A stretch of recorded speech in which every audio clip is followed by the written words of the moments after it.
Okay, welcome to the Toronto Daily News for the weekend of Saturday and Sunday, January the 26th and 27th. So Mark Zuckerberg is going to merge WhatsApp, Instagram, and Facebook Messenger into one thing. Unifor is urging us to boycott vehicles made in GM vehicles made in Mexico. Fluorescent lights might be making us sick, says a space engine engineer, according to the spec. Freaking surprise, surprise. 3 PEI health facilities limit visitors due to illness. This is reported by the CBC. Where am I? Yes, the rest of my stories.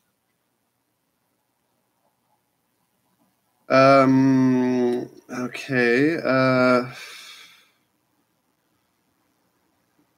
Toronto, Ontario names world-renowned expert to lead review on occupational cancers.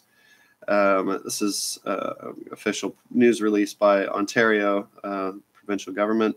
Ministry of Labour, Ontario's government for the people is launching a review of occupational cancer to help ensure the best practices and the most up-to-date information are considered with respect to compensation. Yay.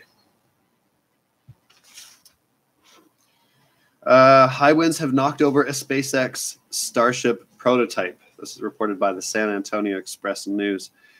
NASA has a new plan to revive the Mars rover Opportunity as time runs short. This is reported by Space.com. CTV News tells us antagonist RCMP investigate indecent act incident or something. Canadian Tire parking lot. Police say they are looking for a man who allegedly masturbated in a parking lot in Antigonish, Nova Scotia on Friday afternoon. Nasty. A man is seen in a video clinging to the hood of a speeding SUV. This is reported by Canoe 2 days ago.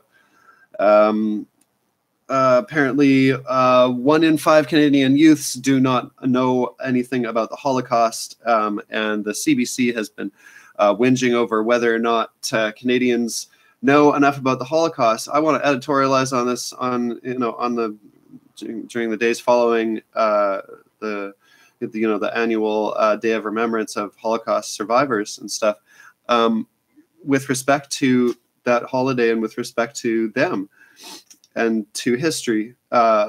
As somebody who's in his late 30s now, I've grown up completely deluged by information about the Holocaust and Nazi Germany and everything like that, and I've been just ridiculously ignorant of other similar events in world history. I've been really ignorant of pre-World War II history in general, and ignorant of history that doesn't have to do with either the First or Second World Wars. And honestly, I want to say, if anybody doesn't know enough about the Holocaust or enough about World War II, all you have to do is watch the tremendous amount of media, videos, documentaries, shows, TV shows, every comedy routine, every single bit of cultural material that people could possibly make, music, every single fucking media form has been completely saturated with this topic for 3 generations now. Okay? The baby boomers, if nobody else told all these stories, the baby boomers told them. So if you're ignorant about the Holocaust, that's messed up. You should learn. You should learn, because it's not an isolated thing in human history. It's a really important touch point that says a lot about a lot of other events and stuff like that, and it's important in and of itself. And so if you don't know about that, then I guess you haven't been watching any of this stuff that the baby boomers made, or any of this stuff that the generation before them, the people who were at war, the people who were in concentration camps and stuff like that. And okay, the CBC's worried that we can't name enough concentration camps. I can name Auschwitz. I'd recognize a bunch of other names of a bunch of the other camps, but I can't name a single concentration camp of Chairman Mao's situation, or I can't name any concentration camps right now in North Korea. I really wanted to say like a sincere fuck you to the journalists who are whinging about whether or not we know enough about the Holocaust. If, you know, my apologies if like young Canadians, really young Canadians don't know enough, they should learn. But honestly, that is basically what all of my history has always been about. So don't tell me that I don't know about the freaking Holocaust or I don't know enough about it. The Bank of England is going to block Maduro's $1.2 billion gold withdrawal. This is according to CNN. Trump has he's basically blinked. Everybody's saying Trump has blinked. So the government is no longer shut down. It's temporarily back in action. Everybody's temporarily getting paid again while they figure out how to not have the wall or how to have the wall or whatever. This useless wall that he keeps talking about. Some pipeline work in Wet'suwet'en territory has been halted due to a dispute over a trapline. This is according to the Star. Vancouver, construction on the Coastal GasLink pipeline has been halted over safety concerns while members of the Wet'suwet'en Nation in northern BC allege the company has been bulldozing through their traditional trap lines. So the point was they were allowed to show up to do some survey work. They weren't allowed to show up to do any construction. So yeah, the Star reported on that. A food delivery driver was robbed at gunpoint and carjacked. Okay. Toronto police say they are searching for 3 suspects after a food delivery driver was robbed at gunpoint, carjacked in the city's Caledonia and Rogers Road area out on Saturday night. Just after 10:30 p.m., police said they were called to the area for a report of a carjacking. The suspects allegedly took cash in his car. It's a blue 2006 Honda Accord, and CTV News reported on this. City News is reporting their police are searching for a suspect in a Queen West shooting. They want help in identifying a man in a shooting in Queen and Ossington area on December 29th, just before 3 a.m. And they have some pictures of them, of the person now. And that was reported by City News. The Toronto Star is doing an article about this Toronto vintage film expert denying child pornography charges. Okay, so Reg Hart, if you've ever seen his posters around town, it's always seemed a little sketchy because he's always looking for people to do, you know, college and university students to do sexy stuff. And rumors have circulated that he's a creep. That's all. Rumors have circulated. Rumors have circulated my way even that he's a creep. Is now facing child pornography charges stemming from a police search of his computer in May. Hart, who was released on bail after 2 days in jail last year, has continued showing films for his home as he awaits trial. He said, "I don't download kiddie porn." CTV News is reporting significant snowfall prompts for alerts for Toronto. The cycling conditions, the driving conditions, everything are fine. Global News reports 9 dead and over 300 missing after a dam holding back waste, toxic industrial waste, has burst in Brazil. So yet another industrial disaster, claiming lives. And polluting like crazy. City News reports that 3 people have been arrested in an incident that damaged a police cruiser. Well, it wasn't the incident that damaged the cruiser. It was life itself. It was 3 people are in custody following a carjacking robbery in North York. So this is following up on the Caledonia thing. They located the car actually, Dufferin and Lawrence area, and one of the suspects was arrested, and I guess they're looking for, yeah, I don't know, either they found them or they're looking for them. I don't know. So the Financial Times is writing this funny article about the X-Files. X-Files lovers need to grow up and embrace Scully as Thatcher. I guess it's not about the X-Files. It's about Gillian Anderson being cast as Margaret Thatcher in The Crown, this upcoming Netflix series. I can't wait to see that. I've been personally just looking forward to and hoping that she'd get some way to kick ass. That's just fantastic news for me. And for some reason, that was reported by the Financial Times. The Toronto Sun is they want us to know about well, they did an article about the TTC. The way we were, everything old is new again at the TTC. CTV News reports U.S. and Canadian fighter planes were scrambled to escort Russian military jets, like out of our sort of they weren't really infringing, but they're getting like a little too close for comfort, so they got them out of there. CTV wanted us to know about that. Japan Today reports men get 16 years in prison for Osaka road rage murder. In 2018, court sentenced a 40-year-old man Friday to 16 years in prison, a high-profile road rage case in which he murdered a university student on a motorbike. Road.cc driver reports that driver fined after pulling out on triathlete at roundabout.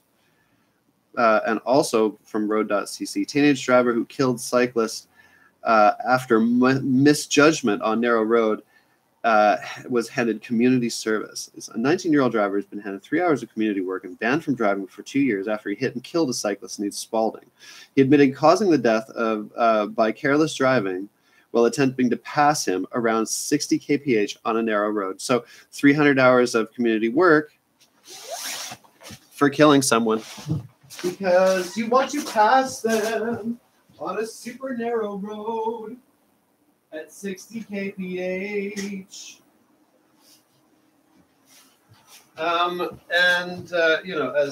As a Toronto cyclist, I can say, of course he did. Of course drivers, want to pass us. They want to get really close. They want to get super close to us. Oops. This is my mid-news advertisement for the Lavazza Rosa espresso coffee. To keep yourself awake and super aggressive on the roads, stay caffeinated. But yes, of course, drivers want to pass people super close because they know it's okay. They know we're just fine with it. And when they kill us, they know it'll be okay. Also from Road.cc, also about cycling. A cyclist hit a freaking horse, who hit this horse, and you might have seen video of this, during Royal Windsor Triathlon, found guilty of riding without due consideration. And if you've seen this video, that was a completely legit ruling. The cyclists were mostly being all good and stuff, but a few of them were completely just batshit crazy, passing this horse super fast. So, driver, kills a cyclist, passing him super fast. They get off with 300 hours of community service. Cyclist spooks a horse, passing super fast, super close. They're found guilty of riding without due consideration. Let's see what they got. £926 fine. 300 hours community service for killing someone. £926 fine for spooking a horse. Okay.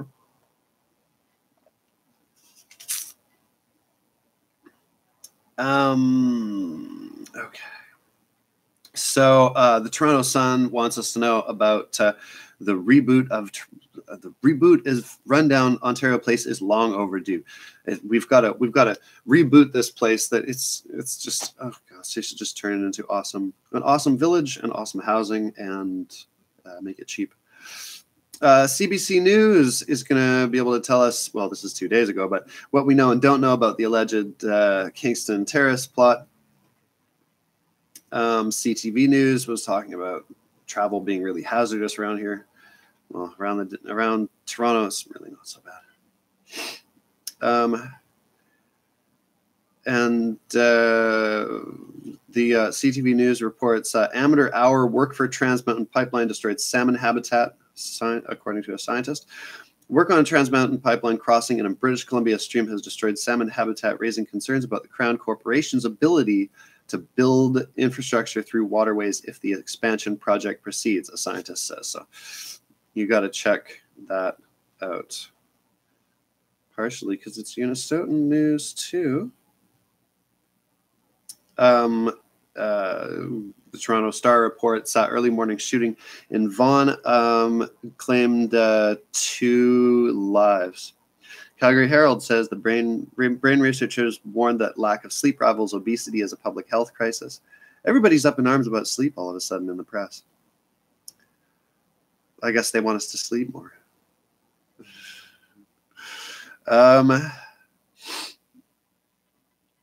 So piracy notices sent to Canadians, according to the CBC News, they can no longer demand cash settlements. So they've been sending people cash, things like demanding cash. You're not allowed to do that anymore. Apparently, a scene from The Office, this is according to Global News, has helped an Arizona man save a woman's life. Now, he remembered how to do CPR and why to do it and when to do it based on this scene from The Office. That's The American Office. That's hilarious. Pop Sci advises us to start our spring cleaning now. The iPhone SE, according to The Verge, is the best minimalist phone right now, and I am about to get one. I swear, I will get one. Next paycheck, I'm buying one at Costco or whatever the cheap place. CTV News reports the federal plan threatens the largest national parks world. It's loading. It's just loading.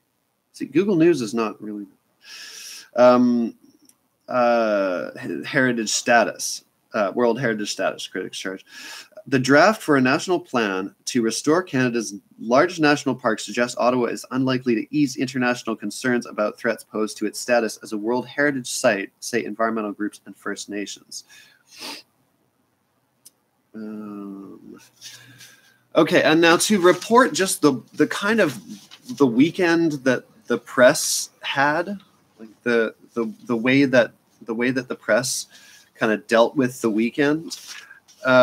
APTN on Friday, which was their most recent national, they talked about this thing that was published about the Manitoba Hydro workers and the RCMP alleging racism, discrimination, and violence. And it was dated in May 2018, but it actually was published in August. And there was a protest in the provincial legislature in Manitoba about it last week. Opaskwayak First Nation is going to open their own aerospace parts manufacturing facility, a factory for making airplane parts. So this woman who became one of Barbie's role models is now petitioning Mattel to make a modern Indigenous Barbie doll. So a Barbie doll that isn't supposed to represent super traditional Indigenous women, but is supposed to be a more modern Indigenous woman. So I guess Western clothes, kind of with a couple of feathers or something. Because she had this conversation with a little girl about well, where's the Barbie for us, for Indigenous people, because they've got one in maybe in full regalia or something, but they don't have this part of the past, but they never release that now. And so now that she's petitioning that, and they already chose her as one of their role models, because they've got this kind of association of role model women. So she's challenged them to make a quote unquote modern Indigenous style Barbie doll. So a female associate of Ken Clement isn't surprised about the child solicitation charges laid against him. This male colleague, however, is. This is APTN got some quotes from both of them. A driver smashed into a pool on Friday morning. It's somewhere east of Toronto. smashed into a pool. Oh my gosh. And then on CBC on Saturday, McCallum, the ambassador to China, quit. So they basically fired him because he at some point he like doubled down on the sort of just going too far with like trying to. You can't be the ambassador and be sort of talking like a lawyer and litigating somebody's case for them right then and just saying.